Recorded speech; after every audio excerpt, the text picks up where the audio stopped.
All right, so first play we're going to look at, 2nd and 2, one of the Patriots' first offensive plays. What's going on, everyone? Taylor Kyles here for CLNS Media, coming at you with another episode of Pat's Daily, brought to you by our good friends at Prize Picks Game Time and Omaha Steakhouse, but more from them later, because right now I've got to reintroduce one of my good buddies, good friend of the show. No Christmas decorations, though. I know it's October, man, but you're kind of slacking. You will get a chance to explain yourself. But first, let me introduce my handsome friend, Anthony Prohaska of Cover One, who does a phenomenal job covering the Bills, setting the standard, really, for all of us old plebes out here. But thanks for coming back on the show, buddy. Happy to have you. Now you have the floor to explain yourself and your colorless background, sir. I expect more from you. Well, 1, thank you very much for the kind introduction. 2, thank you very much for having me. 3, I'm sorry we didn't get to do our normal home and home. The schedule didn't align. We'll rectify that when the Bills and Pats play again. 4th, so if you notice, there's a shadow right there. The tree is on and it's set up, but with how we're structured in your StreamYard, it's reduced the width of my frame so you can't see it. It is 1,000% up, and I can't believe you thought so little of me that I wouldn't have it up. I just changed the decorations to the Halloween theme. The garland's all purple and orange. I even got little jack-o'-lantern ornaments on it. Is it too much to ask for you to pan over real quick so we can see? Or do you have like a really annoying setup? Okay, that's cute as hell. Keep it like that. Keep it like that. No, it's not centered on my thing, and it's going to drive me absolutely insane. I thought of, though, like in the middle of like, because we're live, I'll just be like, I'm just gonna take out my headphones and get up and move it over. But I also don't want to like wreck it, and I don't know how. I don't think the cord is gonna stretch far enough. But yeah, it's there. How dare you think that I wouldn't have it up there? How dare you? I'm sorry, that's not a good start for me, I guess. But hopefully that will not be indicative of what happens for the Patriots this weekend. A really good transition there for me. But before we get into the Pats, Bills, all the X's and O's stuff that we love so much, what I've been doing on the show, right, for the past few months is I like to start off by asking people what show or movies they've seen recently that they would like to plug. Now, you and I are really kind of just like into the film this year, not watching a ton, I'm sure. But is there anything that you'd like to spread the gospel of to the audience, either movie or show, even a book, if you're more of a book guy? Because sometimes I don't like to put people in a box necessarily. Oh, that is fair. I haven't read a book since summer, so I feel like I got to stick to the rules from a recent perspective. You know what? I feel like this is probably gonna be a bad answer, knowing my timing on it, but everybody and how popular it was. I started The Bear like 2 years ago, and then my wife wanted to watch it, and so I waited for her, and it never happened. So I started watching it on my own now. And going back to it. So I essentially restarted The Bear, and that's great. And then I'm also rewatching the Sherlock Holmes show on CBS from several years ago, Elementary, with Johnny Lee Miller and Lucy Liu, where, he's Sherlock and she's Watson. It's awesome. So I've been watching the hell out of that. So I've essentially been binging that, even though I watched it when it was on, at this time, 11 years ago, 10 years ago, something like that, maybe even more. So yeah, that and The Bear, that's what I've been rocking. Is that Paramount Plus for the Elementary? That was a CBS show. Prime. Right? It's on Prime. Yeah, it was a CBS show. Good call. Okay. Yeah, but it's on Prime. Okay. Yeah. Well, everybody, now I have something to get into. It's very good. It's very good. Yeah. All right. Well, there you go. Elementary and The Bear, if you've been living under a rock for the past few months. But that's okay. Or just in the film lab, like that's Anthony. Fair. That's fair. So, that's fair. Also, before we get into the Patriots-Bills matchup, I do really quickly, for everybody, want to go over the injury report for the Patriots, because we did have some pretty significant changes. I'm sure those will be helpful for you as well. So from the Patriots perspective, Milton Williams was downgraded from limited to out. He's dealing with an ankle injury. Ian Rappaport did quote tweet my colleague Mark Daniels and said it doesn't seem to be anything too serious. So obviously you don't want your star pass rusher being a guy who's going to potentially be hurt in any way, but at least we know that it sounds like there's probably a decent chance that he plays if it's not anything too serious. Jared Wilson and Christian Barmore were upgraded to full. Jared Wilson, of course, missed last week's game due to an ankle knee injury after getting rolled up against the Steelers. And Christian Barmore, this has been routine for him. He's basically just been non-injury related at the beginning of the week, and then they ramp him up. Safety, Jalen Hawkins. Oh my God, I just realized I put Jared Wilson twice. That's bad. But Jalen Hawkins and Caleb Chason were upgraded to limited. They did not practice yesterday. Marte Mapu limited after being a full participant yesterday. He's dealing with a neck injury. And Carlton Davis was added to the report due to an illness. So the biggest ones there, obviously, are going to be, like I said, Milton Williams. Really good to have Jared Wilson and Christian Barmore. Didn't think anything bad was going on with him, but two guys that are very important in the trenches. And I thought it was going to be a Marte Mapu game, and I still think that. So he's been battling with the neck, honestly, since last year. So very much like we'll have to wait and see on that one, but hopefully he's going to be okay later on this week. But that is your Patriots injury report, setting up our Bills preview. The Patriots going up against their division rival, who honestly in recent seasons, it's been pretty close between these two teams. You think, especially with how bad the Patriots have been, that it would just be a bunch of boat races, but they've actually been pretty competitive. So overarching views of this matchup for you, Anthony, how are you feeling about where the Bills are at this point in the season? And how do you feel heading into this matchup with the Patriots just getting their second win of the season? I mean, I'm always very paranoid and very superstitious. Growing up and I'm objective in all things. So as I say fandom things, I hope no one goes like, oh, goes crazy with that. But growing up as a Bills fan and as a Red Sox fan, I mean, I will never be secure in anything in my life. Even though the Red Sox won 4 World Series in my lifetime, but it's just, I'll never feel secure in anything. So going into any game, I'm already like a bit insecure about stuff. And then especially with a divisional game, like division games are always tough. I don't care how bad a team potentially looks. There's familiarity there. Those teams know each other. They usually don't like each other. Then added a little extra here with Vrabel going into New England and his familiarity with the Bills from his time in Tennessee, where Bills and Titans were playing what felt like yearly games against one another. So I think there's a lot of familiarity, which makes me a little uneasy. I think it's going to be a tight game. The Bills, obviously, they're 4-0, but I think there's some warts that are there, especially on the defensive side of the ball. I'm interested to see how that coalesces with where the Patriots' warts are on offense. And then either on the other side of the ball, I think there's a good opportunity for each of these teams to kind of see like, we're good in this area. The other team is bad in that area. Does one of these give? Or like, oh, we're both bad in this area. Which one gives in that sense? And add it all on top of it with the familiarity and Vrabel's first game with New England against the Pats. I think it's gonna be a fun one. It's on prime time. The Bills are wearing their rivalries. We got a whiteout. It should be fun. A whiteout game for a 77-degree day in Buffalo, which will be fair. Interesting. But Mike Vrabel and Drake May have both acknowledged this is really a gauge for them because the Patriots haven't played juggernauts exactly. The Raiders, the Dolphins, the Steelers, the Panthers. Some Patriots fans say they should be 4-0 against those teams because they were in every single one. You could also say the same thing about the Bills, though. The Ravens were healthy when they played them in week 1, but then they played the Jets, who have looked bad. They played the Dolphins, who have looked bad. They played the Saints, who have looked bad. So, you could kind of say that same thing about the Bills if you wanted to. So, finally, 2 well-coached teams with talented quarterbacks and no, I would say, glaring holes. These are still good teams, but as you said, there are some deficiencies on both sides. Yeah. But first, we got to start with the reigning MVP, Josh Allen. If you're talking about respecting a division rival, obviously, I don't care what's going on with the Bills. You always have to respect the king in the AFC East. Now, he has been playing a different brand of football through 4 weeks. Now, I think that, and even Mike Vrabel acknowledged, Josh Allen's done a much better job of protecting the football, has 1 turnover-worthy play this season, which is fantastic. But you also see that his average depth of target went from about 9 yards the past few years to 7.7 this season. So I'm curious, how much of that has had to do with the personnel and him just adapting to what's around him? How much of that is maybe the stylistic change in what he's doing? Really, what's the picture, and why are the Bills seemingly on paper a little bit more conservative than we usually know Josh Allen in the passing game? Oh, good question. I think it's a combination of all really 3 of those points. One, from a personnel standpoint, they don't have a ton of field stretchers. They don't have a ton of burners. So if they wanted to be a down the field attacking team, they have the wrong personnel for that. That's not who they are.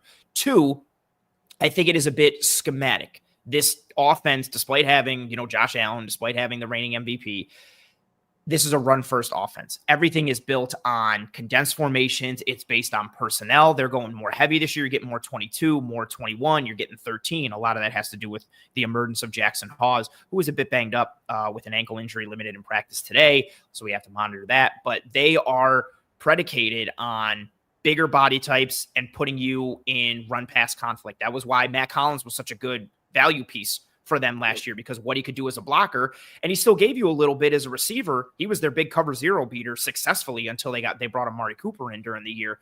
But everything for them is about putting you in a run pass conflict with personnel and formation and alignment. And a lot of those guys tend to be bigger body types. When you're rolling with guys like Keon Coleman or Matt Collins or your tight ends who are athletic and can marry the run and the pass, they're not field stretchers. They're not this explosive down the field air yard type of offense. They've switched more yards after catch, run after catch. let's spit it out to Khalil Shakir from a run with a pass tag. Let's run a little RPO and dump it down to, spit it out to Shakir or even to Kincaid and kind of take advantage of that. And then the third piece that you mentioned, I think Allen has made a concerted effort to take more of the profit when it's available to him. And he has no problem checking it down. He has no problem looking guys off and checking it down to Cook. If it's 1st down and 10, he has no problem getting it to 2nd and 3 or 2nd and 4 instead of trying to push it and take the chunk. He's become very accustomed to taking the free profit. And when you pair that with being a run-based offense based on heavies and personnel and condensed formations, I think all of that kind of coalesces into one where you see that average depth of target go down. You see those air yards per attempt go down. And it's become an offense that just has no problem churning out yards on the ground and taking what the defense gives them. Are there any specific coverage schemes that you feel like has given this Bills offense some problems? Because when it comes to Josh Allen, really any elite quarterback, I don't love trying to get too cute and disguising and doing all this stuff where you think you're getting in their head because you're probably not. You might catch them off like once or twice, but really I like playing as much man coverage as possible and just saying, hey, I want your receivers to beat us because I know that if I just play zone all game, you're going to pick us apart. Now, obviously, on early downs with this Bills run game, which we will get to, you can't just play man coverage because you need eyes in the backfield and you need to respect the explosiveness they have in the ground game. But in those obvious passing situations, would you say like a mix of, I always like when the Patriots go mostly cover 1, switch in some cover 2 as well from those looks and really just keep guessing that way. But again, is there a specific scheme that's given the Bills trouble? Because it doesn't seem like you need to play a lot of quarters if Josh Allen's not pushing the ball downfield. I think it starts from a single high perspective, which works for the Patriots this year. If you're looking at their coverage ratios, their most used coverage is cover 1, 28% of the time. Their second most used coverage is cover 3 at 25.9. So you're living in a single high world. I think that fits very well with what you want to do against the Bills. One, I think you want to be in single high as much as you can because of the prevalence of their run game. You need bodies in the box. You want to be able to gap out. They are so diverse on the ground with what they can get to in terms of concepts, both gap and zone scheme.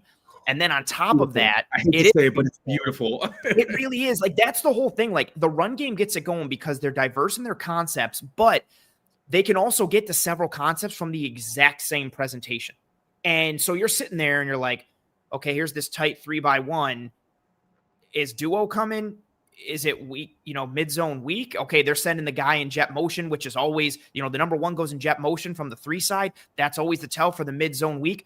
But now it's actually going to be play action. They'll try and give little duo indicators and then build off of that. It's just nice how developed and layered that is. So you more often than not need that extra guy in the box to play the run. But I also think that pairs well with trying to stop this offense in general, because I think you have to make them one-dimensional. You have to try and make them win through the air. I know what Allen did against Baltimore in the fourth quarter, but this offense is not built to regularly chuck it 35 to 40 times a game. They're a run the ball type of team, and so you want Allen throw maybe 25 to 30. I think the recipe for success to potentially beat the Bills offense is, going back, and again, different season and that, but you go back to last year, you see what Baltimore did in, week 3 or 4, and then what Houston did the next week. Granted, they have the guys on defense to do it, and the Patriots have the guys on defense to do this. You play a lot of single high. You either play cover 1 with your good athletic corners or who are just good corners in general, and you say, you know what?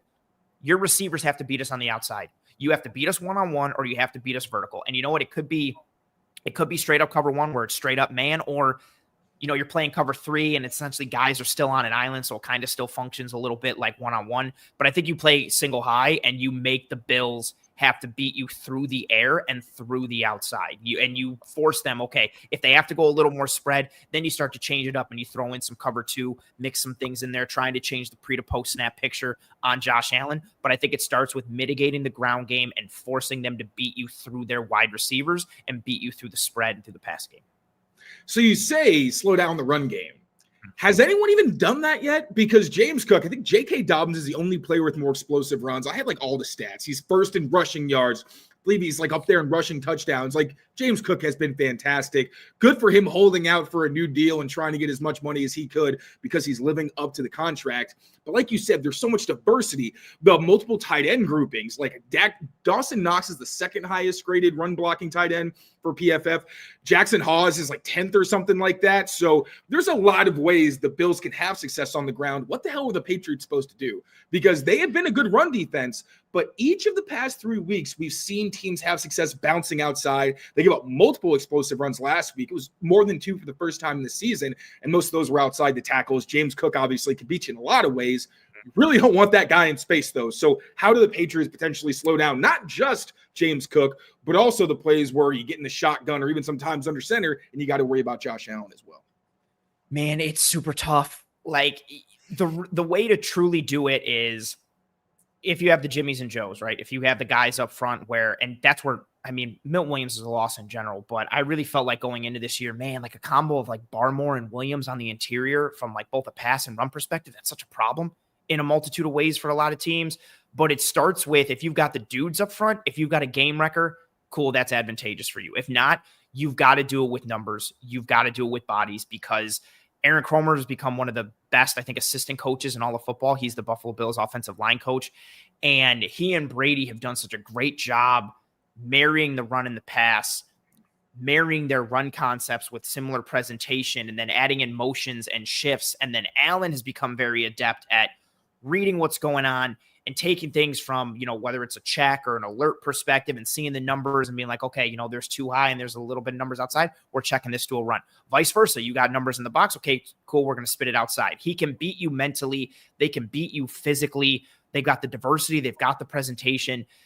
Milt Williams out, I think, is a pretty significant loss, but if you can put this defense on the back of, your corners out there, we'll see again what happens with Carlton Davis with him being added with an illness. But I think you lean on Davis and you lead on Christian Gonzalez and you say, hey, handle everything on the outside. We have to load everything between the numbers and between the hashes to stop the run, and then figure out some way to kind of make them inefficient. And I think that's the key. And not a lot of teams have done it, though, despite that kind of being the key. Again, the biggest struggles they had last year, Baltimore and Houston. You think of what Baltimore came in, played a ton of single high, stopped the run, forced them into 3rd and longs, gamed up their protections. And then, who did they have on the outside? Brandon Stevens got picked on a little bit, but you have Marlon Humphrey out there. You have Nate Wiggins out there last year. And then you go to Houston, and it's like, oh, cool, we have Derek Stingley, who's one of the best corners in all of football, so we can do that too. And I think Christian Gonzalez is in a conversation for being one of the top 10 corners in the league, and Carlton Davis is nothing to sneeze at either. Have you seen significant improvement from Keon Coleman? Because when I asked Christian Gonzalez, he mentioned the releases specifically. I was like, oh, okay, that's pretty interesting. Is that where it's been? Is that what he said about Keon, his releases? That's specifically what he mentioned, yeah. That's super sick. Especially this past week, the game against New Orleans, the biggest thing was his releases. And, you've got that size in the frame, like him essentially being a power forward at wide receiver. But now he's able to win with various releases, and he's got some quickness and some suddenness in his releases. And all he only needs like the tiniest angle. He even had one where he stabs outside and cuts back in, and he beats the corner, and the corner grabs him and like yanks his face mask, and Keon Coleman just plays right through it because he's got him outweighed by like 15 pounds. He's like, cool, I'm just going to run right through this. Varied releases. He's still got the strength and the athleticism. I think he's improved in general. He had a nice rep against the Saints. Nice catch on a deep out where he used a rocker step to separate at the top of the route, and really nice. Did transition well. Didn't lose a lot of speed or anything coming into it. He paced it really well. I think he's improved. I still do think he has a long way to go, for more nuance and details to his route tree and to his stem work. But the releases absolutely has improved a ton. I think his route work and overall stem work has improved as well. But that's such a cool call from Gonzalez, because his coming away from that game against the Saints, I tweeted a bunch of them. I was like, yo, Keon Coleman doesn't get the ball in this play, but look at this release. Yeah. Look at him do this. So I like that. Yeah, he's spot on. It's good to see. I was a Keon Coleman fan coming out.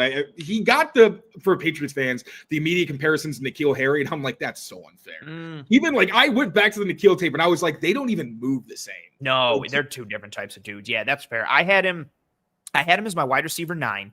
I know this offhand because I've said this so many times. I had him as wide receiver 9, but I thought he had such a varied amount of outcomes. Like if you would have told me Keon Coleman in 4 or 5 years was out of the league, I would have believed you.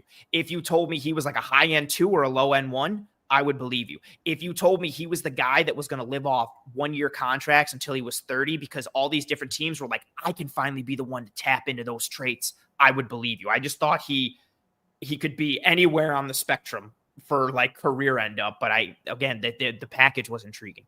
And he seems like a great dude too. So that's really been nice to see.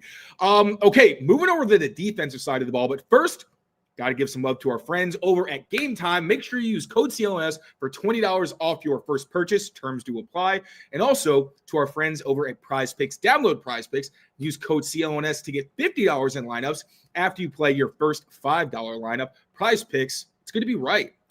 Now, going back to the Bills Week 5 matchup, let's go to the defense. I've got maybe an out-of-pocket question for the end of this, but I'm going to wait and see how much time we've got because I don't. It's fun. I think you'll enjoy it. Okay, so the Bills have been without two of their best defensive players in Ed Oliver and Matt Milano in recent weeks. First of all, how are they trending? Do you expect them to be part of this game? And also, how have the Bills adapted without them? Because the numbers look fantastic for the defense, but we've talked about this. Respectfully, because I always have the healthy respect for the Bills and healthy fear of the Bills, I feel like a lot of the defensive numbers are kind of fugazi. Like they're not allowing a lot of explosive plays. The pass rush numbers are great, but they played the Jets. They played the Saints. Yeah. Like it's not the Dolphins are, what they are. They're still talented, but they're inconsistent. And I think when we talked about it, you mentioned two actually played pretty well outside of that last drive. Yeah. So again, how have they adapted to the losses? And what are you seeing on tape? Are the positive numbers as positive as they look, or does more context need to be added? It depends what area of the Bills defense you're kind of looking at. First. Pass defense. Yeah. First. So let's talk about pass defense first and start with, the good, I guess. Actually, even tying into that too, your first part. I think Milano and Ed Oliver both limited today in practice. I don't anticipate them playing. I really do think they're trying to wait until they get out of the bye to bring them back. Ed Oliver had a high ankle sprain. He was practicing this week, but doesn't really have a lot of get off or push to him. Milano's got a pec. They're going to be careful with him. And I think a lot of it too is this isn't like a Patriots individual week thing. They want to be healthy come playoff time. And they are always very cautious with their guys in general. So I think even more so, if you have anybody that's like, I'm like 95%, they're like, screw it, just wait until you're 100. We don't need you right now in week 4 or week 5. So I doubt they play. The pass defense has been fine. I know it's like some of the numbers say. I think my issues with it is you're still seeing some of that disconnect between rush and coverage, which isn't necessarily on the pass defense, but the rush ties into what you get from a pass defense standpoint. You're still seeing some of that disconnect on third down. Guys not getting pressure or guys getting pressure and not getting home. The coverage holding up well and doing a good job, but quarterbacks having too much time on the back end. Then the opposite, guys winning up front, but the right coverage call isn't on the back end, and it's a quick, easy, 6-yard completion underneath on 3rd and 5, and you get a new set of downs. Or even with Tua making plays with his legs in that Thursday night game for Miami. It just seems like there's a multitude of things that go sideways for this defense, especially on third down. They were one of the worst defenses on third down last year overall, overall one of the worst, and then even worse on 3rd and long, 7 or more. So probably the worst overall there. Against Drake May, let me tell Not you. Great. And I think you pair that with, that's like such a great segue to my next piece here. They prioritize putting a cap on everything. Let's not allow explosives. Let's not allow anything over the top, right? We'll give you the underneath stuff. That's fine. But they'll set their coverage deep to make sure they don't get beat over the top, which can create, some stretch between the 2nd and 3rd level and the 1st level and the 2nd level. And if you've got a quarterback who can scramble and who can move, you can make some plays off script with your arm, but more so with your legs. And then that's where even more, you don't have Ed Oliver up there and his athleticism. You don't have Matt Milano and his ability to close. And you've got a second linebacker that, Dorian Williams is banged up. I don't know if he's going to play. If it's not him, it's Shaq Thompson. Shaq Thompson has been playing nice. He doesn't have the legs that he did when he was in Carolina. If it's Shaq Thompson versus Drake May in space, I'm taking Drake May 10 out of 10 times. Are they going to play more dime on third downs to kind of counteract for that, which is what they do? I think schematically and structurally, they're pretty kind of standard. You'll get some sims, you'll get some creepers from them, but this really is a coverage first team, 4 down, rush with 4. Maybe get a 5-man pressure here and there or a sim or a creeper, but it really is let's play 7 in coverage. Let's play the numbers and try and let our front 4 do what they can do. And you mentioned the linebackers. What are the Bills going to do when the Patriots come out in their 2 tight end sets in non-obvious passing situations? Because they'll do both. But Josh has done a fantastic job with Austin Hooper and Hunter Henry, who've been really good for them. Like Austin Hooper made out of the craziest numbers. You turn on the tape, he's making an impact. And Hunter Henry led the team in receiving yards 2 weeks ago and has been consistently good for them, even scored an explosive touchdown last week. Yeah. So is this going to be a base kind of defense? Because we know in the past, Josh McDaniels has tried to get them into those 3 linebacker sets and either throw on them or try to get to the perimeter. Is that what we're going to get, or are they going to be more? I know they try to get the personnel to run some more big nickel kind of looks. So what do you think we're going to get? I mean, is it going to change based on the situation? What's tough with it is the health at linebacker. Like they have been really since last year. If teams that want to go heavy and like a true heavy, like it's not like, oh, we have where 2 tight ends are on the field. We're in 12, but both those tight ends are more receiving based. They'll stay in nickel because Taron Johnson can bang with those guys and it's fine. Yep. But if it's actually like heavy type of dudes, if it's a heavy 21 or an actual heavy type of 12, they will match and go base. But what's tough with that is normally when they do that, it's like, okay, you have Terrell Bernard and Matt Milano, and then we'll put Dorian Williams out there. But Milano's out. So Dorian's taking Milano's spot. Dorian Williams did not practice today or yesterday. So if you're going base, it's Terrell Bernard, Shaq Thompson, there's a good chance he starts this week. So their starting linebackers could be Terrell Bernard and then their 4th string linebacker in Shaq Thompson. And then if you're going base, is it Joe Andreessen as the 3rd linebacker on the field? Like you start to raise questions for this defense. I would absolutely test them with that if Dorian Williams is out. Even if he plays, he looked hobbled in this past game. But I would make the Bills have an answer for your heavy looks. And then because of some of their run defense struggles, which I'll wait to mention that until you prompt me for it, I would just try to run through the Bills' face all day with heavy or with anything, but especially put them in hell with heavy and make them figure out what they're going to do with base. Because if they put 3 linebackers on the field, 2 of those 3, one's the 4th string linebacker and one's the 5th. And we know that Josh loves unique game plans against the Bills. When I went back and watched, just to see some of the things he was pulling out that you wouldn't see in the games before and you didn't see in the games after. I'm talking speed option with Mac Jones. I'm talking going in the heavy formations and using G lead, which I think Josh McDaniels has used in like, I honestly cannot even tell you another game he's used it. Like just pulling out crazy shit. So not only that, but the fact that last week, they said that misdirection was going to be a very big key for them. And even Mike Vrabel let slip. He said, this is a defense that likes to trigger.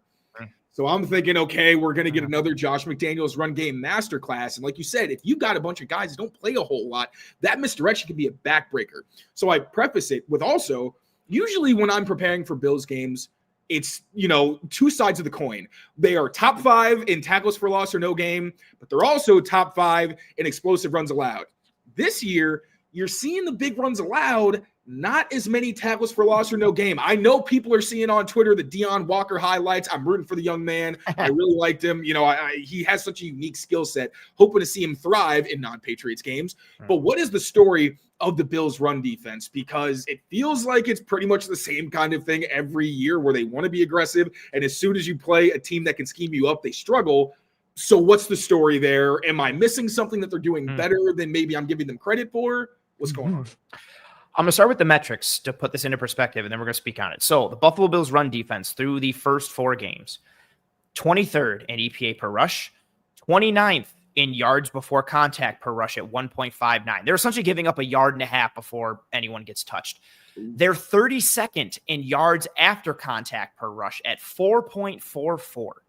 They're 32nd in runs allowed of 10 or more yards at 26. They're 30th in yards per rush at 6 yards per rush. And then here's where it really ties in. 27th in yards over expected, 27th in yards over expected per rush, 24th in stuff rate, which is runs that go for 0 or less. A lot of those metrics I read off, they were in that wheelhouse last year, that type of range. But stuff rate, they were towards the top of the league, right? Like top 5, top 3. And then you'd pair that, like you said, with overall just like havoc plays, but they'd also pair that with the turnovers in some form or fashion. If you can not allow game script to get you away from the run, you can run on this Bills defense. It's the same as it was last year. They're a one gap penetrating type of front. They are a smaller type of front, especially at the second level. Like Milano's not very big. Terrell Bernard isn't a big dude. And for as huge of a guy as Deion Walker is, he's not a space eater. He's not an anchor in the middle. He's a penetrator. You go watch his Kentucky tape. He's huge, but he's not some one tech. He's lining up at 3. He's lining up at a 5. He's a wide 9. They're using him on the edge. He's going all over the place. He's not this drop him in the middle, let him sit and eat up bodies and plug. And I really do think I don't want to get too ahead of myself, but misdirection will help, like what Miami has done, right? You know what the Bills are going to do. They're going to have to bump over. You could create some angles and leverage. But really, you could just, if you're the Pats and you're running the ball, you just do what you did. I was watching the Steelers Pats tape earlier or last night into today. Just run duo like 50 times and make somebody on the interior prove that they can stop a double team. Because right now they're having issues with it. Deion Walker is huge, but he's huge in a way where you can get under him and displace him. He's got issues handling double teams. So does their other rookie, TJ Sanders, who's also kind of banged up. They called up Jordan Phillips for the past game. He got pushed around left and right. Really? He has no legs left. He shouldn't be. No disrespect. Nobody in the league was calling him except for the Bills. Like, he got cut from the Cowboys last year, and their defense was terrible, and the Bills brought him in. Granted, he tends to play better when he's with the Bills. But I say all this to say you can push around their interior. You can push them around in the spine. They will get displaced. You can run zone and wash guys down, not inside zone. You go like mid zone, outside zone, whatever, wide zone, however you want to go. You can wash guys down and bump them over multiple gaps. You can get under guys and move them because of the lack of leverage they play with at times, or adding in not being gap sound at times. You have multiple guys in the same gap, and all of a sudden there's a nice crease and a guard is getting to Terrell Bernard, and Terrell Bernard weighs 220 pounds. That sucks that he's got to face a 300-pound dude. That's a mismatch. That's not fun. Then you couple that with the Bills loving to play too high coverages and structures, so you tend to have a neutral box at most. It's just a struggle. It really is the same struggles as last year, where when they were able to stop the run, it was because they gapped out and they just loaded the box with numbers, or the game script got away. They held you to a field goal, or they got a turnover, or they got a sack, or a big tackle for loss and made you punt, and then you blinked and it was 14-0 or 17-3, and then you're like, oh, we can't really stick with the run. We got to start to move things a little bit. So if game script isn't getting an opponent away from the run, they have to gap out, and then that creates coverage issues on the back end, because your run fits determine your coverage on the back end. It really is a lot of the same as last year, minus the stuff rate. They're not getting that penetration. They're not getting those tackles for loss or tackles for no gain. And then they have to rely on turnovers even more, which, even though they've been top 5 year over year, that's a hard thing to rely on in a game. And so that's why just keep the ball on the ground, go heavy. And I would literally just run duo over and over until they prove that they can anchor down and stop it. I would just look to displace them left and right in their spine and move them off. Have they had a hard time against quarterback run schemes too? Because if you're playing all this too high, you want to create a numbers advantage in the box. I mean, they're playing Lamar Jackson, Justin Fields, Spencer Rattler. I know Rattler Alvin Kamara had a couple big runs on counter bash. Bash being back away. Patriots ran that last week. Maybe we'll see it again. And obviously Lamar had some success on the ground as well. I don't know if Justin Fields did. I don't quite remember. But is that something you go into the plan with? Because Drake May is not a guy. He's not Justin Fields. He's not Lamar. You do not want him carrying the ball like multiple times in a game as a runner, unless it's in short yardage situations. But would you have a few of those in the plan just to exploit the fact that you are going to get these light boxes? And especially if you're running gap schemes with the quarterback as an option, you can create some crazy mismatches. Absolutely. That's a +1 for the offense. And I'm going to test that early, especially with how the Bills struggled against Bash. The first time they ran it, Bosa just screamed down the line. Rattler gave it to Kamara, big game. Second time, Bosa was ready for it, but he still got inside a little too much, and Kamara just kind of got too much width on him and got up the sideline yet another game. I would make them show that they can stop it before you consider should we work it in? Should we not? I would definitely work that in there. Bosa has had, for as nice as he's been as a pass rusher, he's had issues containing the run. Not even just from like a read perspective or like a read option type of piece coming off the edge, but just in general, kind of losing contain. He's dipped inside at times to try and shoot a gap, and then you've got two guys in the same gap, and Alvin Kamara is getting outside and up the sideline because, you're running your corner on the outside. It's not cover 2. You've got no cloud guy on the outside. You are the force player. You are the contained player. So if you're jumping inside the left tackle and you're in the same gap as Dorian Williams, guess what? If you don't make the play, that corner is wide open, and there goes Alvin Kamara around the edge. So I would test them. I would test their edges. Not Greg Rousseau as much. He's been a little banged up, but he's so sound and good against the run. AJ Epinesa has been good against the run as well. But I would run at Bosa, test him early and often, and make him want to play the run instead of letting him pin his ears back. I would make him try to waste his energy as a run defender. So that way he's, a little more tired come pass defense standpoint. But yeah, I would work that in. It would all start with the run. I know the Pats been doing some cool stuff in the past, and Drake May is sweet with his arm, and he's been efficient with his reads and what he's done. And I know what the metrics say in this game, right? Like going in. The Pats, we were talking about the other night when we were on the phone. I was like, the Patriots pass offense is like good, like from a metric standpoint. And then you see even Drake May, he's 4th in EPA per dropback, 2nd in passing EPA, 7th in success rate, 7th in completion percent over expected, 1st in completion percentage. Granted, there's a low average up the target, but still 6th in yards per attempt, and then 4th in scrambles. He's playing well, but I would be like, hey man, just chill for a little. We're just going to run. We're just going to run the ball, and then we're going to go from there. I really do think it all starts with the run. And if you can weaponize May's legs by design, I just think it could put them further into hell. This feels like a game where, like last year, you make sure the play clock gets down to 10 or lower, drain time, long drives, keep Josh Allen cold. Well, it's going to be 77 degrees, so he's not going to get that cold. No. But keep him cold on the sideline and just go run, play action. Just try to put the Bills in hell with your on schedule. Take care of the ball. You just don't turn it over. If you're Drake May, oh my God, that's a big thing too. Like I would say there's a good comment there from Cecil who says like run at Bosa at your own peril. He'll miss a couple tackles, but he'll also swipe the ball out. That's been like their saving grace. Like, I'm beat, but I punched the ball out. Like Bosa's had, I think he's had a forced fumble in like every single game this year. But again, it ties into, right? It ties into the turnover nature of this defense. It's a lot of Bills like fans will look at it and say like, oh, it's this bend but don't break defense. It's not that. Their defense is like, we're going to break you or we're going to get broken. It's very much live by the sword, die by the sword.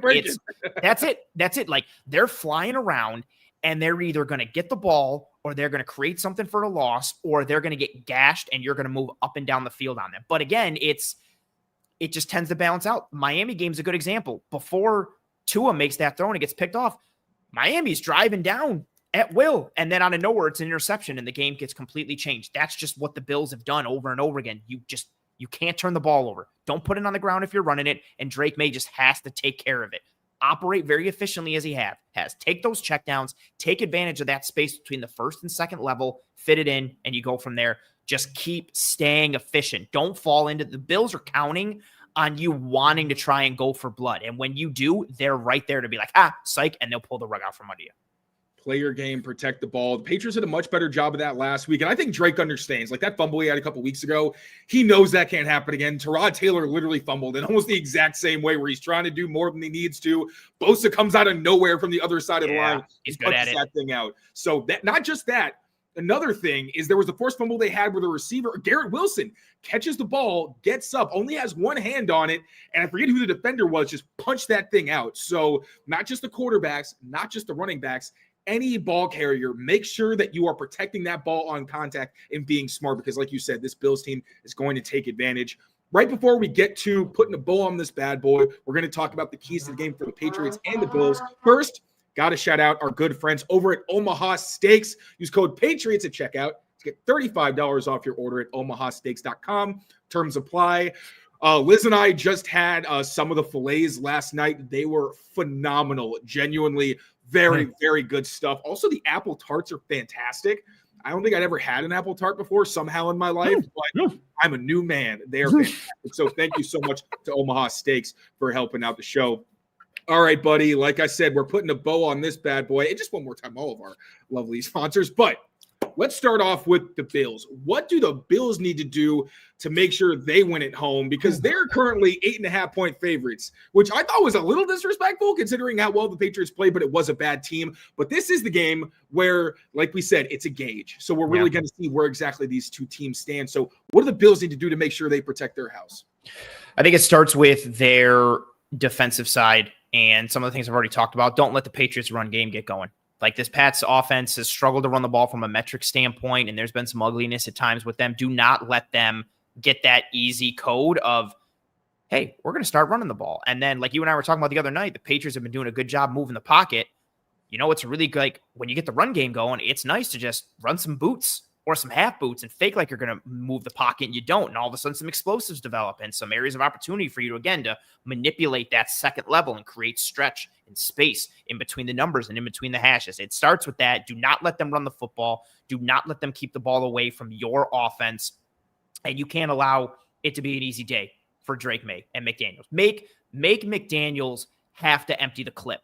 Oh, yeah, I've got all this designer stuff. I've got all this creator stuff. Cool. You got to use it, because if the Pats can just be like, oh, if McDaniels is like, I had all this cool stuff called, but I don't need it. We're just going to keep running duo and just going to do that over and over again. Like, that sucks for you. You can't let that happen. So it starts there. And I think on the other side of the ball, this Pats defense has been, I'm interested to see kind of what bends between their run defense and the Bills rush offense. I wasn't kind of prepared for these numbers as well. The Patriots defense struggles a bit against the pass from a metric standpoint, but they're 4th in EPA per rush. They're 8th in DVOA versus the run. They're 1st in stuff rate at 28%. They're 3rd in yards after contact per rush at 2.32, and they're 9th in yards before contact per rush at 1.4. They're not getting pushed. If they touch a ball carrier, they're usually going down, and they've been stout. Granted, I think the injuries are going to kind of impact that a bit, but this Bills offense usually tends to have their way on the ground. And so I think it starts there, controlling the trenches from a run standpoint, and then you build it from there really on both sides of the ball. That was fantastic, buddy. And now for the Patriots. So this might be a little bit of overlap, but specifically some things you haven't mentioned that they have to do to make sure they can pull off what would be, I guess, apparently a pretty dramatic upset in Highmark, not Ralph Wilson Stadium, as dumb as that is. I still call it the Ralph. Actually, I was still calling it Rich Stadium up until like 4 years ago. And then whenever they switched to Highmark, I was like, I just started calling it the Ralph. Like I'm missing out again. It's a similar case. I think a little bit of what we talked throughout the episode, right? I think if you're the Pats, you lean into heavier personnel, especially if Milano doesn't play, especially if Dorian Williams doesn't play. Even if they do, okay, let's see how healthy they are, and let's mash left and right. Make the Bills defense go base and see if they can stop the run. Just grind your offense, churn your offense through the ground game and see what happens. And then I'm keeping it really simple and old school in this one. You start to get some success on the ground. Let's go with some boots. Let's go with some play action. Let's let Drake May drop back and hit the top of his drop and just step up and rip throws in the middle of that field. I would run some digs, running some in breakers, trying to see if you can take advantage again of that second level, and more importantly, the space between the second and third. You have so much depth. With the depth those safeties like to get to in two high and even in single high looks, there is space to be had in that kind of mid to high intermediate.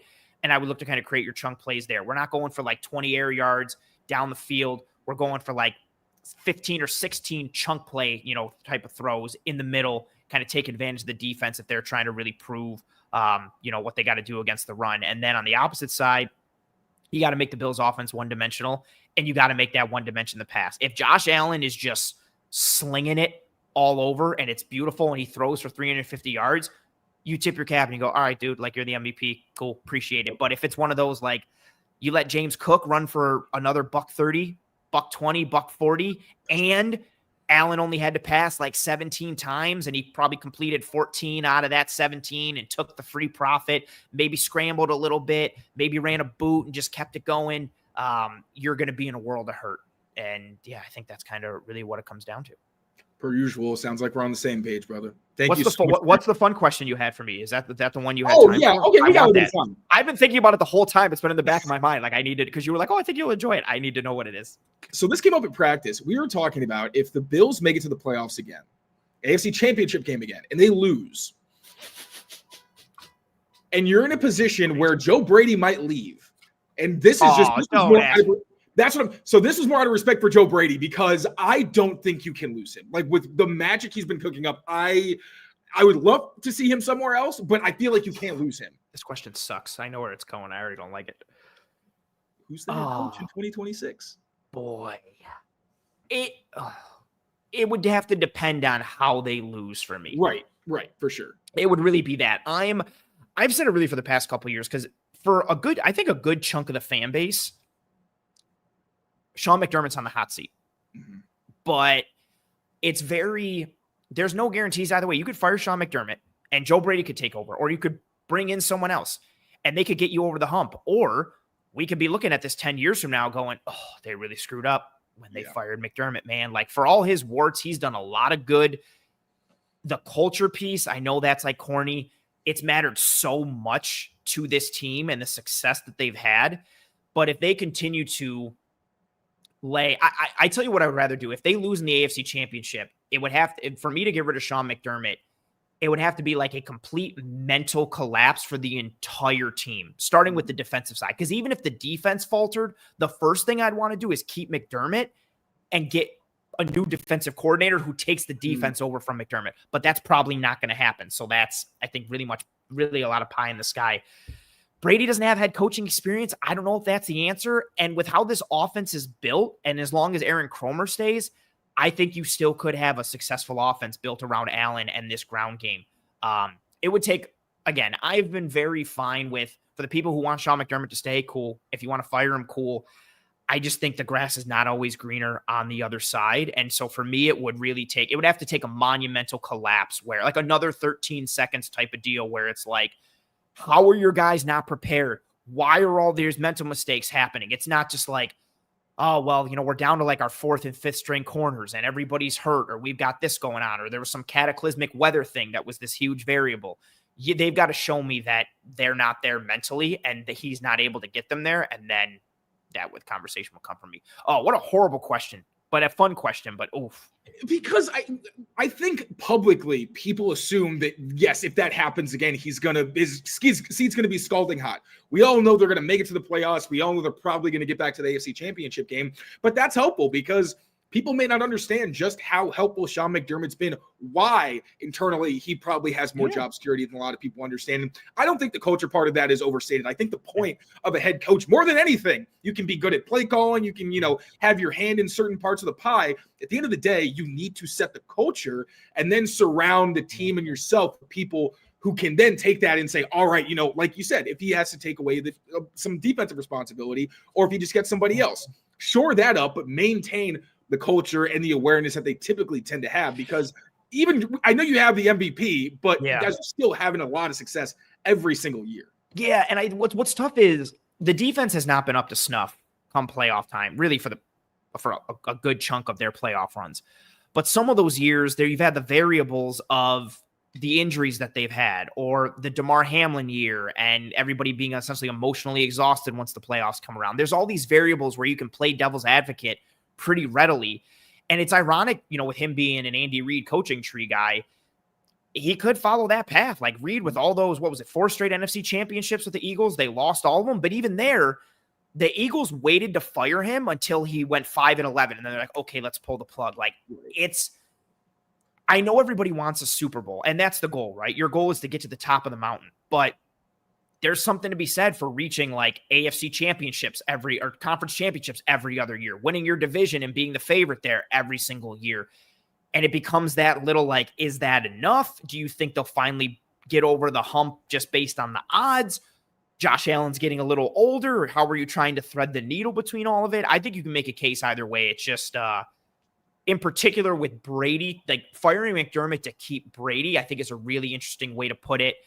And it's tough for me because he's got no head coaching experience. I think based on how he speaks and how he runs his offense, this is a complete like surmising on my point. I think he could be a good head coach. But you really don't know. Sometimes the best minds and the best coordinators are built for, Josh McDaniels is a great offensive mind and he's a horrible head coach. Granted, I don't think Brady's the same type of person as McDaniels, but yeah, that's a really fun but terrible question. This was, I'm going to be thinking about that for like the next hour. Be like, you got to start another one of these streams. I have more thoughts. We have to go back. I accepted you. And also our buddy Tyler DeSena throwing in we beat the pre-Darren Waller Dolphins Bowl. I got to say, I did not expect Darren Waller to produce much. 2 touchdowns, that was pretty impressive. But we will see. Rematch is coming, Tyler. But again, Ant, thank you so much, buddy. Been a blast as always. Before I let you go, please remind the people where they can find you and what great Pats Bills preview stuff you got coming down the pipe or have already dropped that we should be on the lookout for. Sure, yeah. So I host a show live every Tuesday night, 9 p.m. Eastern, called Disguised Coverage. heavy film and analytics based. I also co-host a show called The Film Room, where if you are paying attention, we do a lot of film on that show too. Find me on Twitter at pro__ant. That's pro2_ANT. Find me on Blue Sky at proant. No underscores there, just PROANT. Everything for me is scheme, structure, X's and O's, using advanced metrics to tie it all together and put things into perspective. Sometimes metrics before the film, sometimes film before the metrics, depending on how I go through the week. And then my socials really for the rest of this week are going to be filled with, I started putting out a bunch of Pats tape today, things that I like that Drake May was doing, their run game was doing, this really awesome play action against the Steelers where Garrett Bradbury pulls off and just to pick up Herbig so May can step up and hit Hunter Henry for a nice 15-yard gain. So yeah, you'll get a lot of objective analysis. And especially for this week, if you want some Bill stuff and Pat stuff, just take a peek at my timeline and you're going to see a lot of film and a lot of stuff that'll put this matchup together. Basically, Anthony is my Bills doppelganger if I was more handsome and smarter. So absolutely check out his work. Thank you again, buddy, for joining. And thank you all, as always, for watching. Now, take care of yourselves. Take care of each other. We will see you next time. Peace, y'all.